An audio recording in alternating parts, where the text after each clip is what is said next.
کہ چھوٹے چھوٹے پتھروں سے بنی ہوئی دیوار چلتے ہوئے دکھائی دے رہی ہے. یہ دیوار حجاج کرام عراق سے چلی آ رہی ہے. یہ نہر زبیدہ ہے.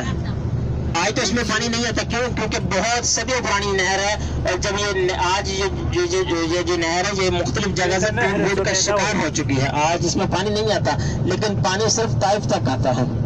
اور طائف چونکہ پہاڑی علاقہ ہے، یہاں پر وہ طائف میں پانی آتا ہے تو حجاج کے جو لوگ وہاں پہ موجود ہیں وہ اسی نہر کے پانی سے جو ہے کھیتی باڑی کرتے ہیں. کھیتی باڑی کے پانی کو استعمال میں آتے ہیں. کہ نہر زبیدہ اس کا واقعہ کچھ یوں ہے کہ آرا کا بادشاہ ہارون اس کی بیگم زبیدہ جب حج کرنے کے لیے آئے تو لاکھ کوششوں کے باوجود بھی زبیدہ کو 2 گھونٹ پینے کا پانی نصیب نہ ہو سکا. تو زبیدہ نے اللہ کے حضور ہاتھ اٹھایا اور دعا فرمائی کہ اللہ جب ایک ملکہ اور بادشاہ کو پانی نصیب نہ ہو سکا تو ایک عام آدمی کو پانی کیوں کا نصیب ہوگا. تو پھر اس نے عراق سے شام سے طائف سے حرمین شریفین تک نہر تعمیر کروائی اور ایسا 4 سال میں نہر مکمل ہوئی. اور جب یہ نہر مکمل ہو گئی اور زبیدہ اللہ کو پیاری ہو گئی تو کسی اللہ والے کے خواب میں آتی ہیں تو وہ پوچھتے ہیں کہ اے زبیدہ کہ اللہ پاک نے تیری بخشش فرما دی. تو زبیدہ کہتے ہیں کہ ہاں اللہ پاک نے میری بخشش فرما دی اور مجھے جنت میں جگہ عطا فرما دے. اور پوچھا لگتا ہے وہ جو تو نے نہر بنائی تھی وہ کام رب کو پسند آ گیا. تو زبیدہ کہتی ہیں کہ نہیں وہ کام نہیں. ایک دفعہ میں اپنے محل میں بیٹھی اپنی سہیلیوں کے ساتھ کچھ باتیں کر رہی تھی، کچھ کہکیاں لگا رہی تھی کہ اچانک جو ہے میرے کانوں میں اذان کی آواز سنائی دی.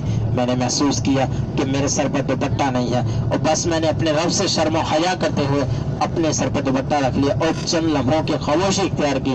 تو زبیدہ کہتے ہیں کہ جب میں اپنے رب کے حضور گئی تو اللہ پاک نے فرمایا کہ اے زبیدہ تو نے ہمارے اذان کے کلموں کا احترام کیا، جہاں ہمیں تیری یہی ادا پسند ہے.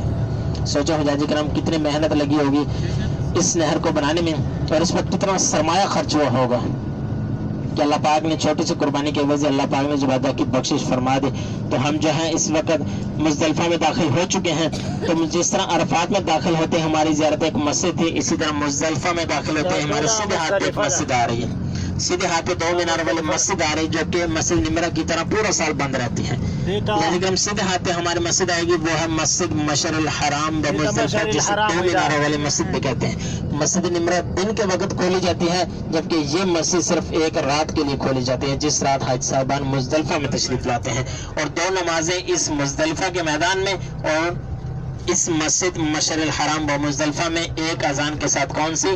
مغرب اور عشاء کی اکٹھے. ظہر اثر عرفات میں، مغرب عشاء مزدلفہ میں ادا کرتے ہیں. اور یہ وہ مقدس مسجد ہے جس کا ذکر خود قرآن پاک میں بھی موجود ہے.